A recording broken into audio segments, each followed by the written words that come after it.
Mo, you have a train. You take a train. Prenez un train. Vous allez prendre un train. Vous allez le rater vite.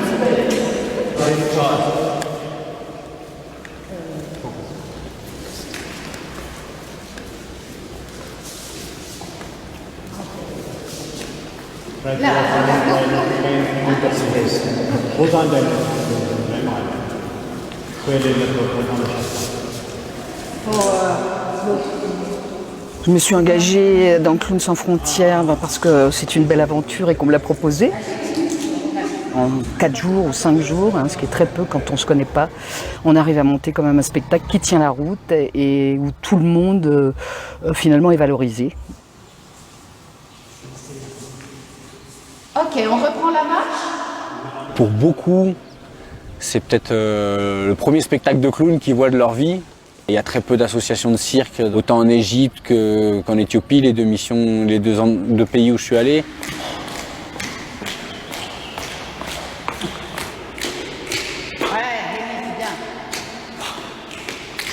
En 2009, on a créé la première mission pour l'Égypte. Je suis arrivée en 2010 et là j'ai rencontré l'équipe, 5 clowns dont faisaient partie Eni et Ali. Après la Révolution, on s'est dit comment on peut continuer. Pourquoi ne pas faire des missions ailleurs avec eux? Et donc ça fait 2 ans là, qu'on vient ici en Éthiopie. Ali m'assiste à la direction artistique. Eni, super clown, est toujours là sur le plateau. C'est une histoire de 10 ans. C'est une histoire de 10 ans où on ne s'est pas lâché, où ils m'ont appris énormément, ils nous ont appris énormément.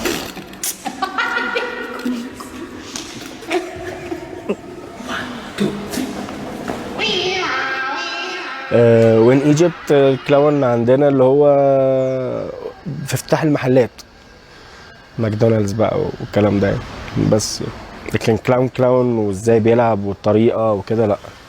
Alors vous savez pas les gars, c'est la première fois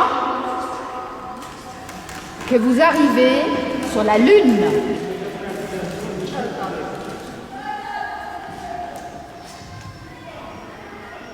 እኔ ሰርከስ ውስጥ እንድገባ ያደረገኝ አንደኛ ያው የነበርኩበት ኮንዲሽን ያው ማለትም በእንትን ውስጥ ነው ያደግኩት ማለትም ያው በኦርፋኔጅ የሰርከስ የተለያዩ አክቲቪቲዎች ነበሩ እኔ መርጬ ሰርከሱን ነው ግዴታ ከሰርከሱ ጋር የሚመጡ ሰዎች አሉ እንግዶች እነሱም ሲያሳዩን እያልኩ እየተማረኩኝ በቃ ያንን ነገር ቃጠልኩት በዛ ነው Giutta di sai serando mi rivede cempa Misci di sei Misci madda mi di sei Dendacho Ero Dans ma petite boîte, justement, j'ai amené quelque chose qui change tout. C'est la tomate rouge. Voilà, donc ce petit nez qui pour moi est voilà donc Val. Hey, t'es là, Lily? On a pas de Tu es responsable de votre projet. Very beautiful.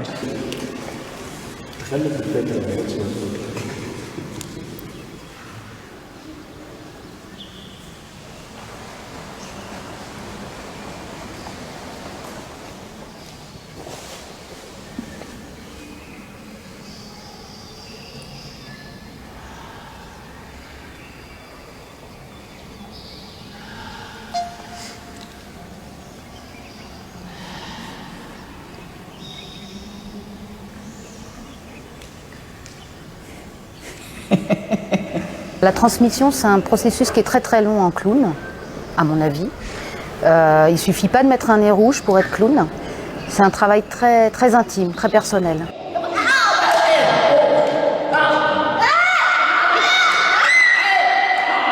Ce qu'on a envie de développer, c'est la pérennisation quand même. C'est-à-dire que de sensibiliser les artistes éthiopiens à faire du clown social. Au départ, on se demande un peu, ça sert à quoi? Enfin voilà, c'est éphémère, mais Mais plus ça va, plus je suis persuadée que c'est important. Et retrouver son âme d'enfant, c'est important parce qu'on ne joue pas que devant des enfants. Hein. Et je pense que quand on est en situation difficile, retrouver le rire, c'est pas rien, quoi. C'est vraiment pas rien. Oula, putain, ça commence fort.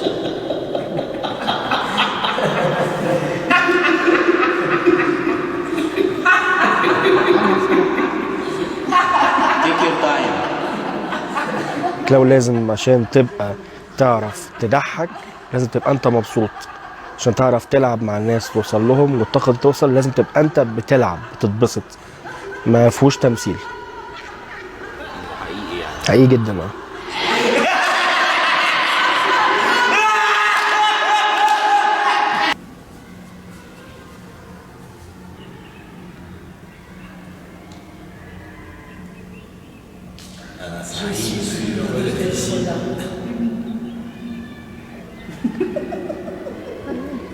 Alors je dirais que l'équipe égyptienne a déjà été bien formée, puisqu'ils ont quand même travaillé pendant une dizaine d'années ensemble. Donc en fait les clowns égyptiens sont très forts.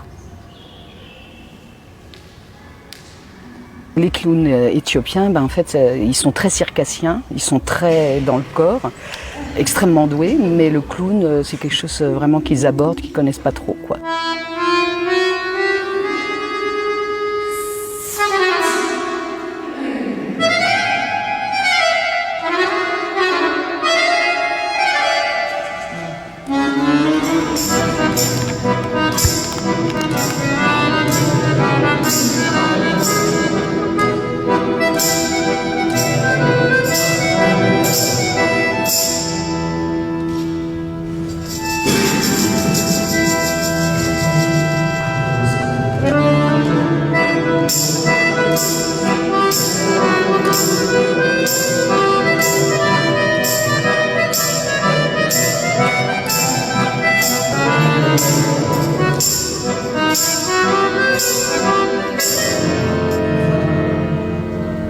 Before I was enjoying my work, but there was something missing, some real pleasure to think I am useful.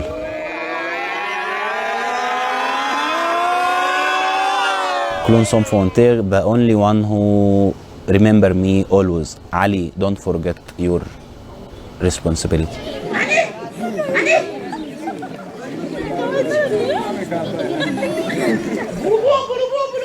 I believe that the laugh is one of right for everybody. It's very important to these communities. They didn't have their rights to laugh, to bring them the love.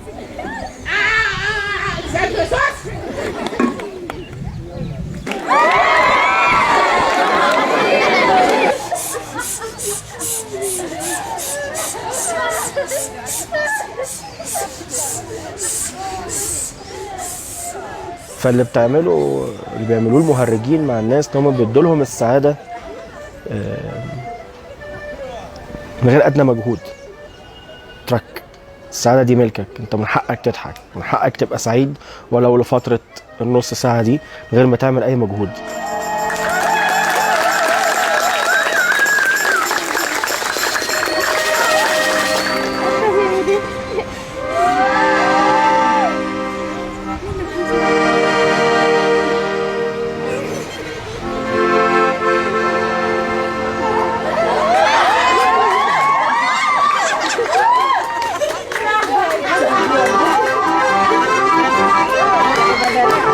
Je pense que les clowns sont des anges et donc on apporte du merveilleux, on apporte de la nourriture pour le cœur.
ክላውን ስፐረስ በኋላ የተሰማኝ በጣም ደስ የሚል በቃ ልገልጸው አልችልም። በጣም ደስ ይላል።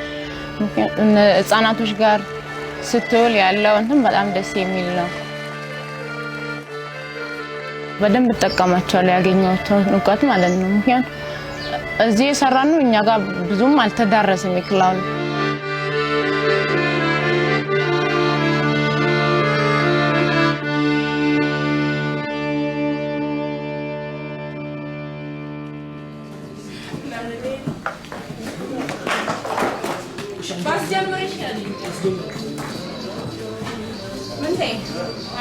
Our children, Kafani and Barit, they never had this kinds of experience, so just they learn. So that's really good for us, because if you have materials but without knowledge, without experience, real experience, that it's not like mathematical 1 + 1 is 2. It's more than that.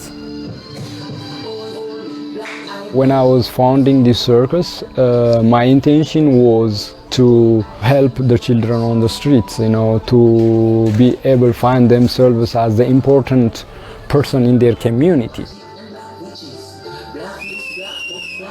Every child has his own dream, his own wish, potential, but it is a matter of creating an opportunity to find what they do have inside of them. So this is what we are doing. Even we can say that it is a place for healing, particularly for the street children.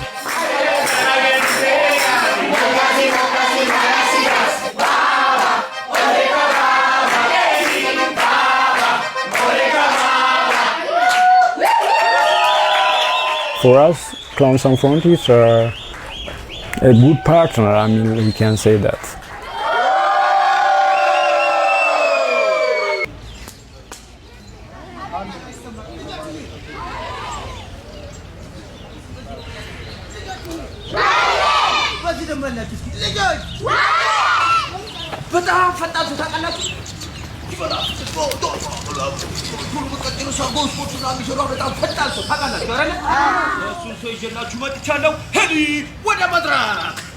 ክላውን እድሜ ያገድበው ማንኛውም ሰው ሊሰራው ይችላል። የትኛውም ቦታ ላይም ሊሰራ ይችላል።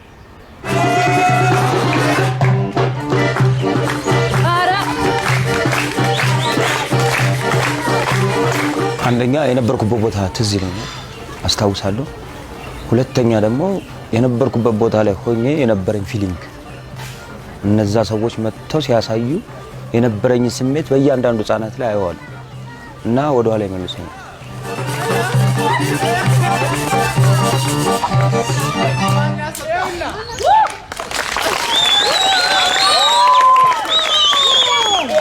The more I see, the more we get onto some problems that we cannot solve, the more I find it could be art that solve it. Art or sport, music. And the problem is we don't have the human resources available for that. So you coming, training some, making links with some Ethiopians, and because I know it's a big logistic to come from abroad, but having some more Ethiopians being aware of that, maybe by making it bigger, maybe then that network can start and do some real works here on a regular basis. It works. It's going on, yeah.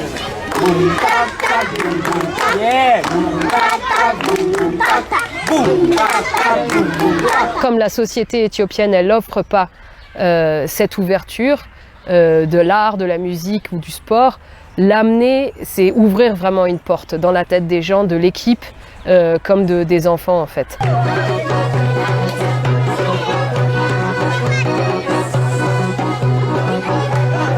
En utilisant le rire, on peut amener un message sérieux ou on peut capter l'attention de l'enfant vers quelque chose de plus constructif que si on lui fait la morale. Et ça aussi, c'est une mise en relation qui n'existe pas dans la société ici. Donc l'amener, c'est encore ouvrir d'autres portes dans les âmes qu'il y a autour d'ici. Et j'espère que ça va avoir son petit effet sur notre intervention auprès des gamins.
sûr qu'il y a un avant et un après spectacle. Ouais, ouais, c'est évident. Même, je dirais même dès notre arrivée, en fait, même avant le spectacle, c'est la cohue autour du bus. T'as du mal même à arriver jusqu'à la scène et tu sens que les enfants partent. Les 45 minutes de spectacle, ou 1 heure de spectacle, ça passe.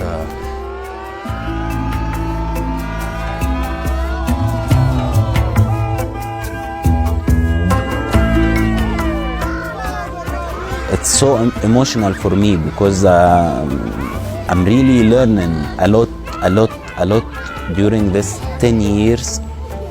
I'm so lucky to meet Clowns Sans Frontières because their vision and their knowledge changed my life a lot, and even in personal life, it makes me a better person.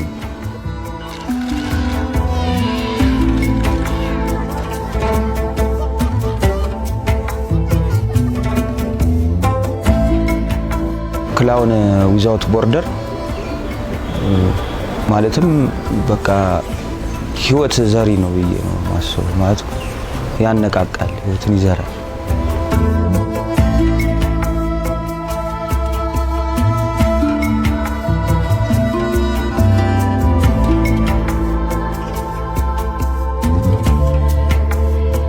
ለኔ ክላውን ዊዛውት ቦርደር በጣም ደስ የሚል ነው።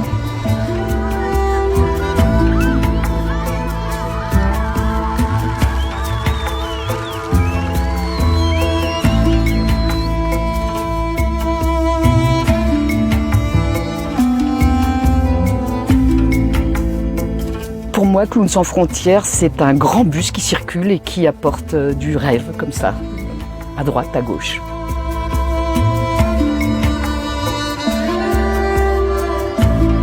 Clown forever.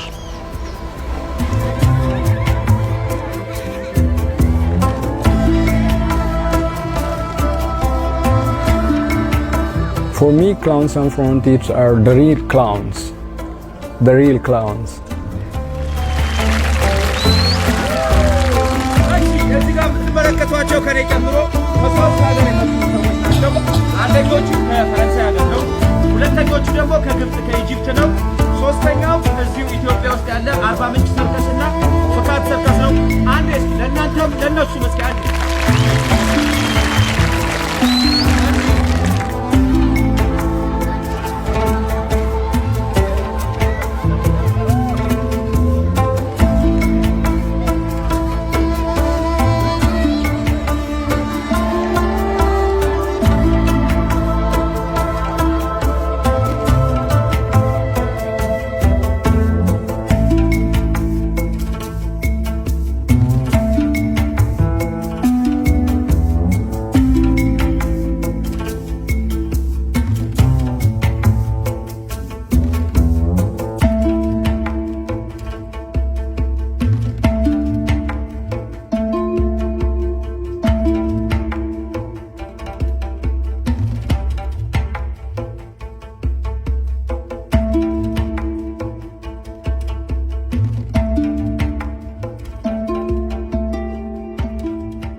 C'est parti.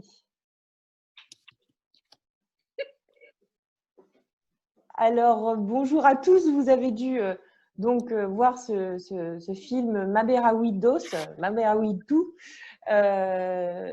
réalisé par Stéphanie Daniel, qui était une documentariste embarquée avec Clowns Sans Frontières sur la mission qui a eu lieu en février 2019. Avec notamment aussi Val et Achille que vous avez vus dans le film et qui sont avec nous pour poursuivre un peu la conversation. Val qui est responsable du projet Égypte et responsable du projet Éthiopie également. Et donc tu es allée en Éthiopie en 2017 et en 2019, c'est bien ça? Oui. Et Achille, ici présent, qui était donc le responsable logistique sur cette mission de février 2019 en Éthiopie et qui est beaucoup parti avec Clowns Sans Frontières dans d'autres pays, notamment en Inde, plus récemment en Palestine, voilà, qui a aussi d'autres projets dans ses valises et en Haïti également. Tout à fait. Voilà. Alors, on vient de voir ce film, comme je le disais, monté par Stéphanie Daniel, qui faisait partie de l'équipe. Et donc, c'était un projet un peu spécial. On pourra en parler ensemble un peu plus précisément, qui rassemblait à la fois des artistes français, dont vous deux, des artistes égyptiens, des artistes éthiopiens, et qui s'inscrit justement dans un projet assez long avec les artistes égyptiens avec lesquels on travaille depuis 10 ans et qui s'exprimaient dans le film. L'objectif de ce projet en Éthiopie, il est celui de Clowns sans frontières, c'est-à-dire d'apporter du soutien aux enfants les plus vulnérables, d'apporter cette bulle de répit qu'apporte le spectacle pour leur permettre aussi de mieux affronter le quotidien et l'avenir, en se construisant, en se reconstruisant aussi par des émotions positives, le rire, le rêve et l'émotion, la musique. Mais c'est aussi un projet qui avait pour objectif donc de renforcer les compétences des artistes éthiopiens, avec le soutien des artistes égyptiens. Donc on vient de voir ce magnifique film. Est-ce que vous avez tous les deux peut-être des remarques sur le film, ce qui vous touche particulièrement, des moments un peu particuliers qui ont été filmés et que vous aimeriez partager avec les gens qui nous regardent? Alors, je ne sais pas, Val? Ce qui me touche particulièrement, mais ce qui me touche dans toute l'émission, c'est de voir à quel point c'est bon de voir rire les enfants et leurs familles et les adultes et tout, voilà. Et de voir à quel point le rire est salvateur et à quel point il amène du bien-être et, voilà, et permet de reconnecter son âme d'enfant. Oui, il y avait des personnages très forts dans le film. Je pense à Tamou, le clown éthiopien, qui parle de comment lui perçoit son rôle de clown, de Tesfaoun qui gère le cirque d'Arbaminch aussi, qui explique tout l'intérêt de cette démarche artistique pour les enfants qui vivent dans la rue ou qui vivent en tout cas dans des situations très difficiles. Toi, Achille, ce qui t'a particulièrement marqué ou ce que tu retiendrais de ce film? Moi, c'est un peu comme Val, hein, mais je crois que c'est un peu comment dire, le carburant de tous les gens qui partent en mission, c'est le rire, quoi, le rire. Et ce qui est bien aussi dans ce film, c'est que il n'y a pas que les enfants qui rient. On voit à un moment donné une scène où il y a des femmes qui rient, qui sont parce que justement il y a une petite scène d'amour très légère. Et elles se cachent la bouche en riant. Il y a aussi des vieux qui rient. Voilà, donc c'est le rire, ouais. C'est vraiment le rire de revoir ces petites sessions là où aussi bien dans le petit centre de Yawanta Chachamane, où là, il y avait quoi, une trentaine d'enfants, et l'autre, là, où on a joué sur un terrain de foot, où il y avait des gradins naturels, où il y avait plus de 1500 gamins. Chaque fois, c'est le rire, ouais, c'est le rire, c'est ça qui me... Et puis aussi, quand j'ai revu le film, la musique, qui est quand même qui était très, très présente, avec la présence d'Olivier, le musicien, qui à chaque fois fait des recherches sur des musiques du pays. Et donc là, tout de suite, de réentendre les morceaux, ça m'a effectivement reprojeté un an en arrière, un peu plus d'un an maintenant, mais ouais, avec toujours autant de plaisir en tout cas. Voilà. Du coup, peut-être qu'on peut repartir un petit peu sur la genèse de ce projet et sur les coulisses, même si le film montre beaucoup les coulisses et donne beaucoup la parole aux artistes qui ont travaillé avec vous. Mais peut-être pour mieux comprendre d'où ça vient, Val, si tu peux nous refaire un peu l'historique, nous expliquer de comment a été construite cette mission et d'où vient cette idée de travailler avec les Égyptiens en Éthiopie. Bah ouais, donc bon, c'est un projet qui est un peu spécifique dans l'émission de Clowns sans frontières parce que c'est la première fois qu'on emmène des artistes, qu'on travaille avec eux hors territoire. Donc ça a commencé il y a 10 ans avec des missions en Égypte, avec un collectif qui se constitue, qui s'appelle Outa Amra, et avec qui on travaille donc depuis 10 ans. Et il y a un moment, on est arrivé un peu à surtout après la Révolution, ça a été compliqué. C'était très compliqué de travailler en Égypte. Enfin voilà, la place de l'artiste étant elle-même très compliquée. Donc voilà, l'idée, ça a été de leur proposer de venir avec nous faire une mission ailleurs. Donc l'Éthiopie, ça a été un choix parce qu'ils connaissaient déjà ce pays. Et on savait qu'il y avait des choses à y faire. Donc voilà, on s'est dit on va tenter l'Éthiopie et c'était une bonne idée. Et il y avait plusieurs idées. Donc, que les artistes égyptiens vivent une mission dans les mêmes conditions que nous, c'est-à-dire hors territoire, avoir une place aussi une place à nos côtés, alors artistique, logistique, voilà, plutôt artistique. Mais du coup, moi, j'ai travaillé avec un des Égyptiens qui m'assistait au niveau artistique. Ils étaient bénévoles comme nous, ce qui voilà, ça change aussi. Voilà, donc voilà, l'idée c'était un peu de les sortir aussi de leur contexte qui était si difficile après la Révolution et de vivre ça ensemble. Et je crois que c'était une réussite. Et puis aussi, du coup, on a rencontré aussi des artistes locaux et eux ont pu communiquer un peu, comme ils ont suivi le même chemin, qu'ils ont commencé avec Clowns sans frontières, et pour nous, c'était super intéressant parce qu'ils pouvaient communiquer un peu leur expérience. Et voilà, et il y avait une espèce de comment on appelle ça, de transmission. Je ne trouve pas mes mots. Transmission, passation. De passation, voilà, entre les artistes égyptiens et les artistes, les nouveaux clowns, les primo-clowns éthiopiens, quoi. Et ça, c'était super. Vraiment, c'était super. Donc voilà, et puis sinon, c'est le renforcement aussi, comme sur les autres missions, le renforcement des artistes locaux, ça, on l'a commencé aussi, du coup, en Éthiopie. Parce que quand tu dis renforcement des artistes locaux, je crois que c'est Sophie qui le dit dans le film, qui est une artiste française qui est partie avec vous, que les Éthiopiens ne connaissaient pas ou très peu le clown quand vous êtes arrivés, c'est ça? Alors, pas du tout. Il y en a quelques-uns qui font un petit peu du clown à l'hôpital, mais c'est encore autre chose.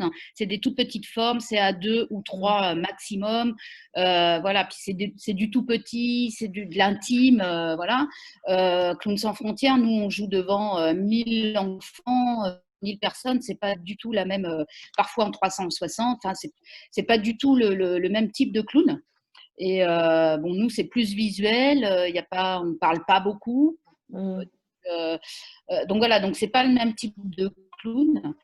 Et puis ceux qui travaillent à l'hôpital, c'est à Addis Abeba, comment il s'appelle déjà, le F4 Circus, voilà. Et il y en a pas beaucoup. Il y a pas beaucoup de clowns en Éthiopie. Ils connaissent pas. Voilà, c'est pas commun, quoi.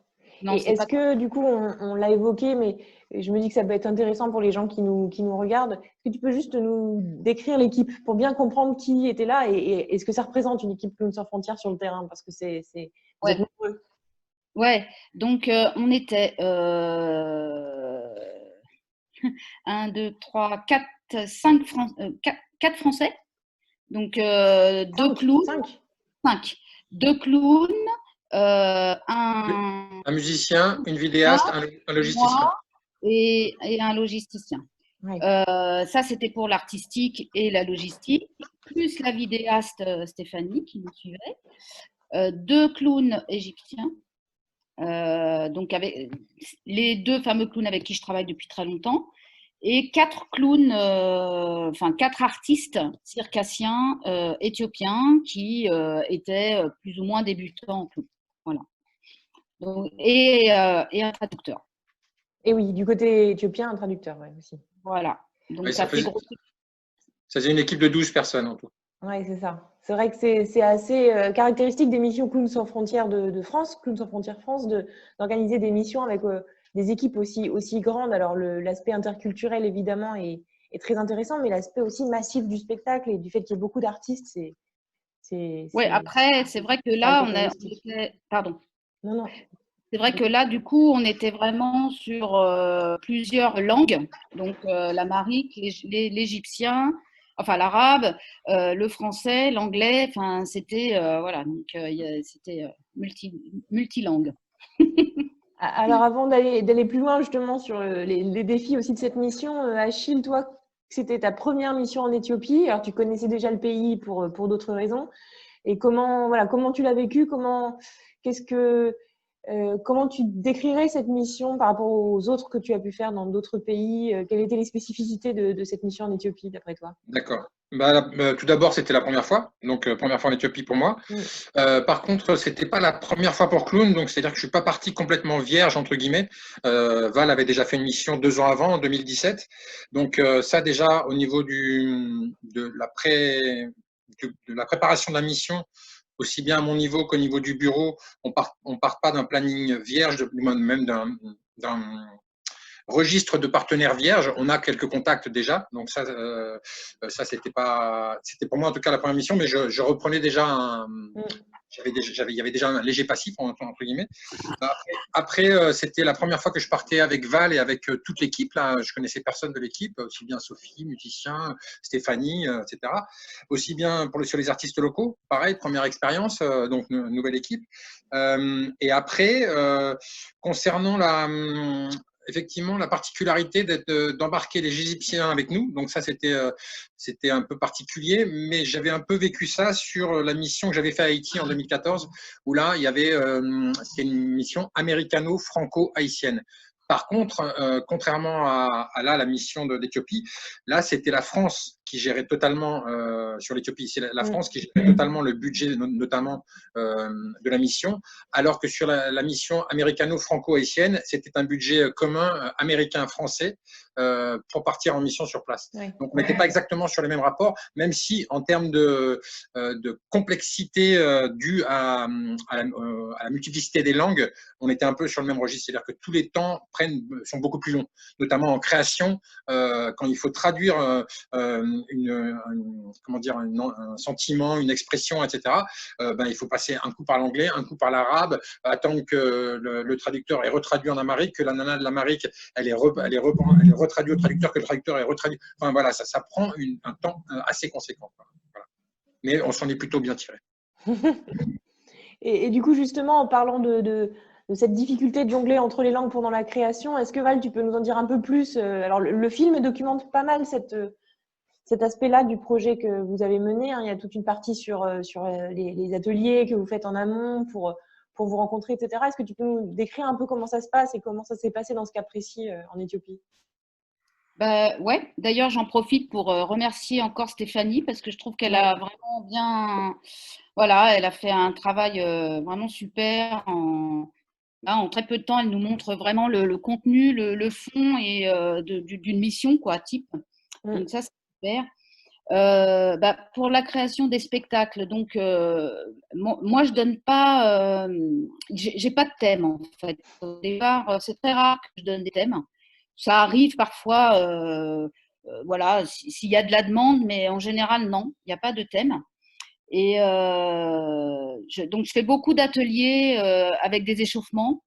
Donc, déjà, les premiers jours, on monte le spectacle en 5 jours. Donc, le premier jour, on va dire, on fait beaucoup d'échauffements, de training de clown pour chauffer le clown, pour aller dans les émotions, aller dans la déconnade, la connerie, tout, voilà.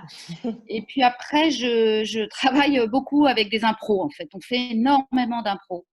Mais vraiment, on s'épuise avec les impros pour lâcher prise.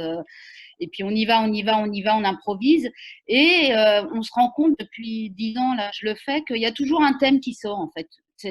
C'est comme ça, c'est inévitable. Il y a une direction qui se prend, en fait. Et donc après, moi, je récupère toutes les impros qui m'ont plu, que je trouve intéressantes. On les retravaille, on essaye de les peaufiner. Et ensuite, je monte un canevas avec ça et j'essaye d'agencer et de monter une histoire, de créer une histoire, un canevas. Et c'est assez incroyable parce que ça le fait toujours, en fait. Il y a toujours un truc qui ressort. Alors, ça peut être le thème de l'amour, le thème de… J'en sais rien, ça dépend. Le voyage, ça dépend complètement. Mais il y a toujours quelque chose… on arrive toujours à trouver un petit fil conducteur, en fait. Et autre chose que je voudrais rajouter, c'est que j'utilise aussi beaucoup les compétences de chacun. C'est-à-dire que là, par exemple, en Éthiopie, c'est des circassiens. On a vachement utilisé leurs compétences circassienennes. Qui était génial. Ça c'est du pain béni pour le clown. Et donc voilà, il voilà, on utilise toujours un peu les compétences de chacun. Et du coup, ça permet d'avoir vraiment des niveaux de clowns très différents. Enfin, voilà, on peut avoir des clowns débutants, des clowns confirmés, tout ça, ça s'agence bien. Je crois que c'est à peu près ça, la façon de monter un spectacle. Pour la logistique, je vais laisser parler mon ami Achille. Pour ce dossier-là, en fait, j'ai pas eu tant de préparation que ça. Ça s'est surtout fait au bureau avec toi notamment, Émilie, et pas que toi d'ailleurs. Après moi, sur le processus logistique, entre guillemets, il y a tout d'abord l'établissement de l'équipe. Ça, c'est Val qui monte son équipe en amont déjà. Ça nous permet de savoir déjà à combien de personnes on part. Et puis moi, après, en logistique, je commence à travailler sur le planning de tournée en partenariat avec le bureau. La première phase étant de trouver un lieu de répétition pour 5 jours, qui peut être également un lieu d'un partenaire chez lesquels on a prévu de jouer. La deuxième phase étant le planning de tournée avec les partenaires chez lesquels on va se produire. Et après, moi, sur la phase logistique, c'est gérer le transport, le minibus pour les troupes, le prêt de matériel, le son, ce genre de choses, les hébergements, évidemment, sur place, en amont, bien sûr, histoire d'anticiper la tournée. Et puis après, sur place, c'est la gestion du groupe au quotidien, l'eau pour dans le bus, pour le spectacle, les restaurants, la bonne ambiance, si possible, et puis voilà. Ah, Val, j'ai oublié quelque chose. Je veux bien rajouter quand même que tu étais très présent aussi au niveau des accessoires. C'est-à-dire Oui, qu'il y a eu construction d'accessoires, le rideau, le machin, avec Sophie, mais Oui, c'est vrai que ça, c'est parce que je parlais du profil type de logisticien. Après, sur cette partie-là, construction, c'est vrai que je fais de la construction, donc évidemment, je prends un malin plaisir à chaque fois qu'on est en mission à bidouiller des trucs avec les accessoires ou le matériel qu'il y a sur place, quoi. Et en l'occurrence, là où on était à Addis Abeba, non pas Addis Abeba, Ziway. Ziway, j'allais dire Birzeit. Non, à Ziway, on avait un super atelier avec un poste à souder.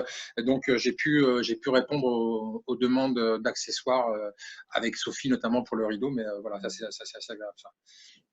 Il y a un super pied de micro. Il y a un super pied de micro, effectivement. Soudé. Non, mais il y a un élément qui, moi, me paraît, pour avoir vu le spectacle et puis pour le revoir dans le film, vraiment important dans la qualité de ce spectacle aussi, c'est, comme tu le disais, Achille, en intro, la musique.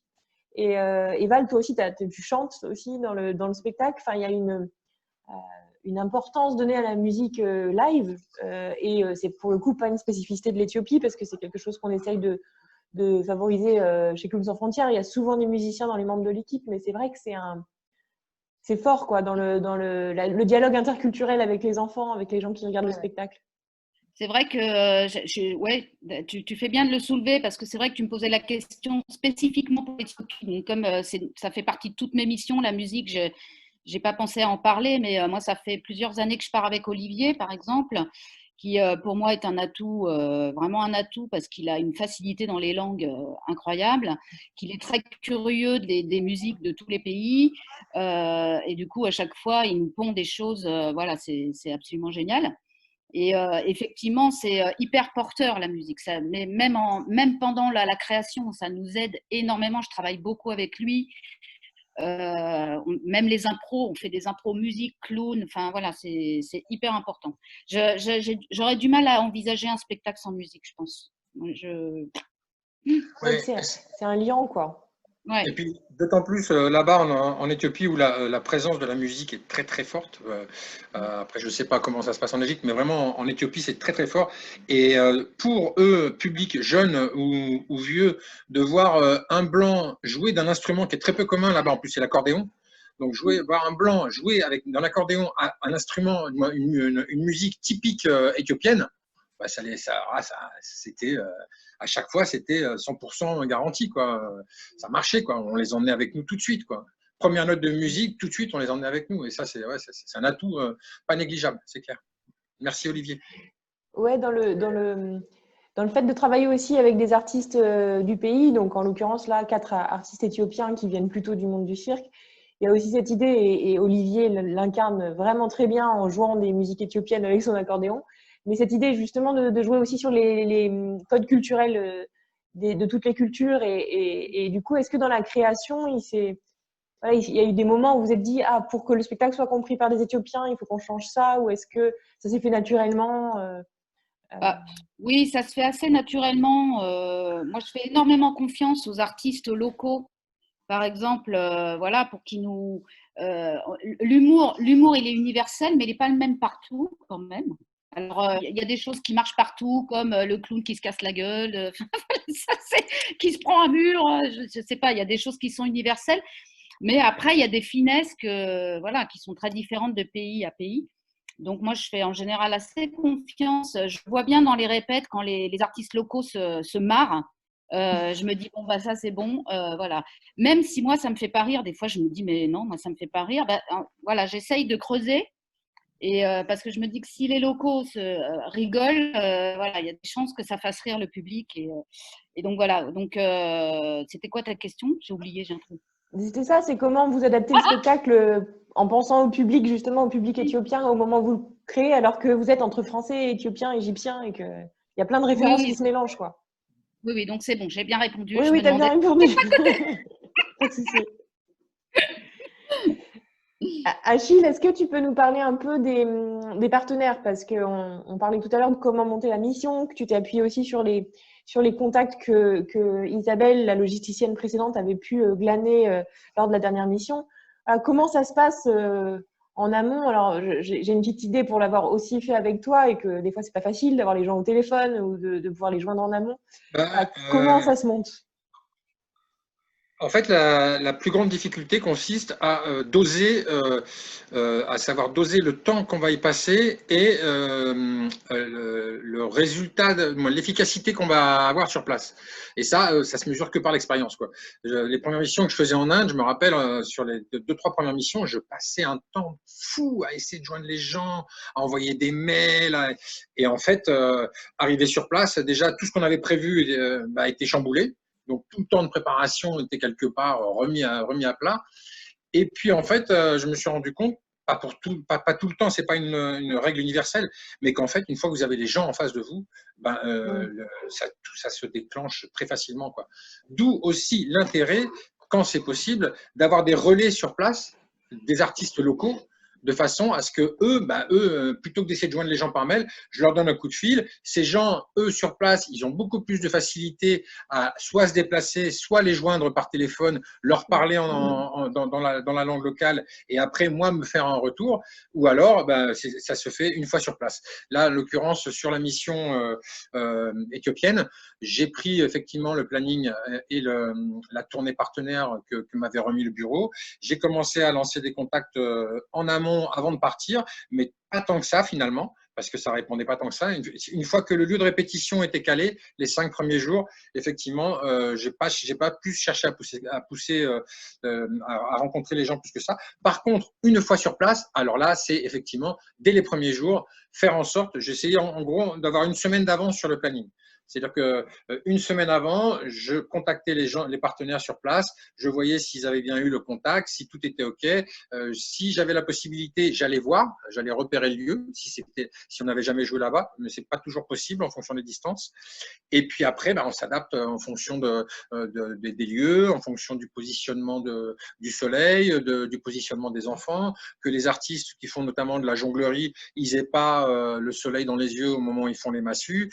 Pareil pour la contorsion. Voilà. On fait en sorte de s'adapter à chaque fois, et même parfois de réduire le spectacle parce que là on est obligé, on se fait bouffer par les gamins ou ce genre de choses, quoi. Donc ça se monte effectivement beaucoup en amont, mais c'est surtout une fois sur place que tout va très vite, quoi. Ça demande aussi une grande capacité d'adaptation et de réactivité du binôme notamment. Voilà. Oui, que vous communiquiez bien pour justement vous dire, mince, là, on va pas pouvoir rester longtemps parce qu'ils ont une obligation, parce que les enfants doivent repartir en cours, je ne sais quoi. Et justement… vas-y, Val, pardon. Non, ça fait une belle transition pour la suite, parce que je crois qu'on voulait parler des publics. Voilà, et du coup, je continue. Vas-y, je t'en prie, oui, bien sûr.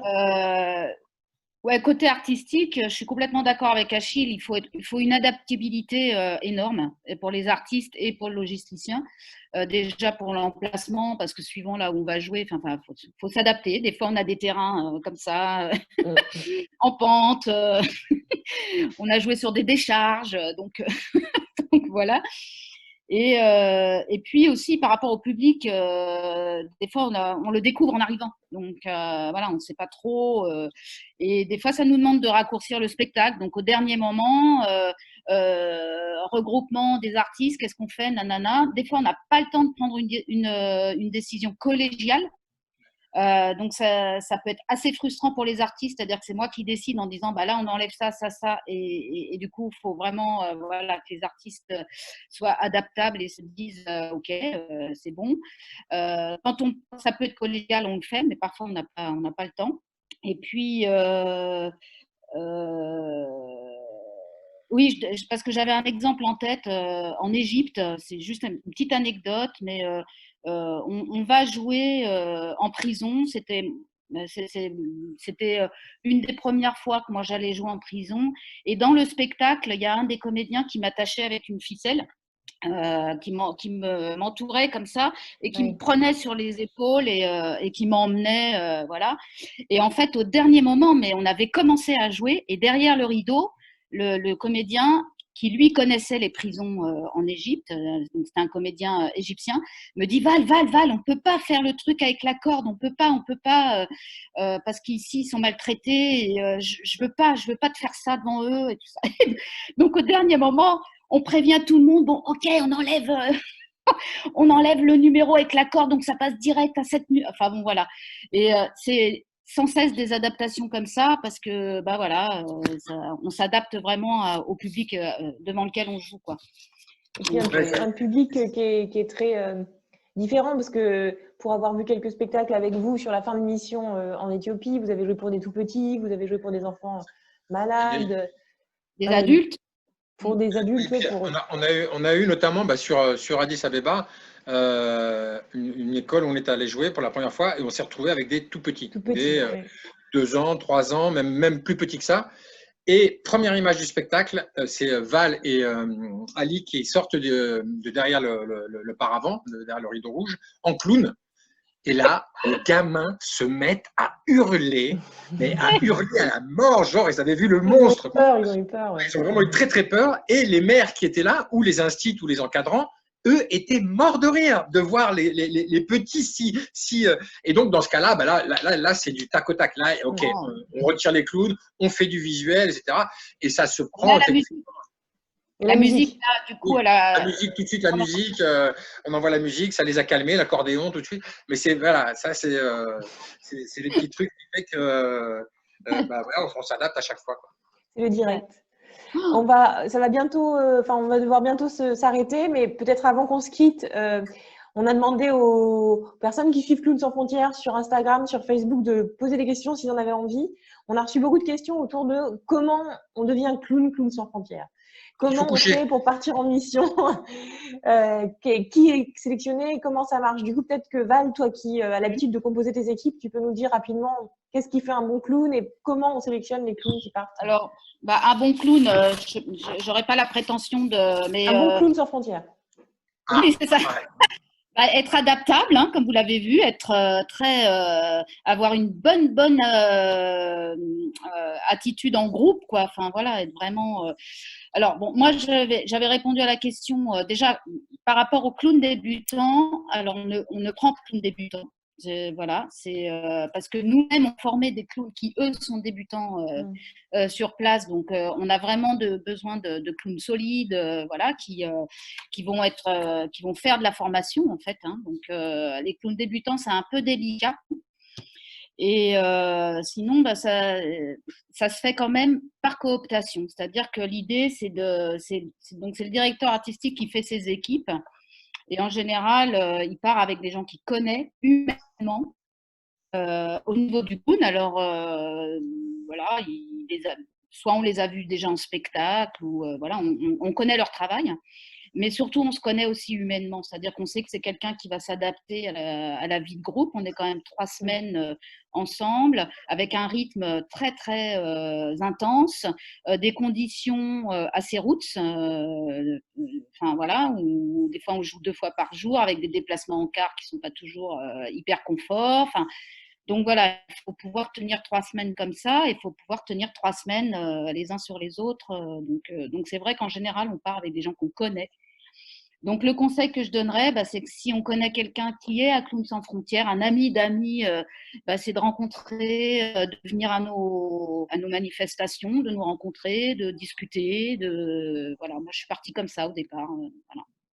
Oui, c'est de se manifester auprès de nous, auprès de l'équipe Clowns sans frontières, Ouais, en disant j'ai voilà. un spectacle, ça m'intéresse, et nous, on vous envoie aussi les dates des soirées retour de mission, des moments où on peut rencontrer les équipes, et ce qui permet aussi de se faire connaître, quoi. Oui, dès qu'il y a une manifestation clown, venir, et comme ça on se rencontre. Enfin, je crois que c'est comme ça que ça peut se faire, quoi, en gros. Est-ce que, avant qu'on se quitte, peut-être vous demander à vous deux un mot ou une phrase qui vous semble représenter Clowns sans frontières, ou l'effet de Clowns sans frontières sur les enfants pour lesquels on intervient? Le petit mot de la fin. Vas-y, Achille, moi je suis pas douée du tout pour ça. C'est l'inverse de l'expression mourir de rire, en fait, c'est vivre de rire. Ouais, joli. Voilà. Non, c'est Aptamou, je crois, ou un des clowns dans le film qui dit une phrase qui est très jolie. Ah, je ne vais pas m'en souvenir, bien sûr. Voilà. Il faut regarder le film alors. Il faut il faut retourner voir le film. Nous sommes des distributeurs de rire et ça fait du bien de se fendre la gueule. Pour tout le monde. Pour tout le monde. Bon, alors on va se quitter. Et merci beaucoup à vous deux. Merci d'avoir enrichi ce film des coulisses et de comment on construit un projet. Voilà. Merci beaucoup. Merci. À bientôt. Merci à vous. Et à bientôt. Hein. Achille, merci à Stéphanie pour ce film. À bientôt Val, à bientôt Émilie. Merci Steph.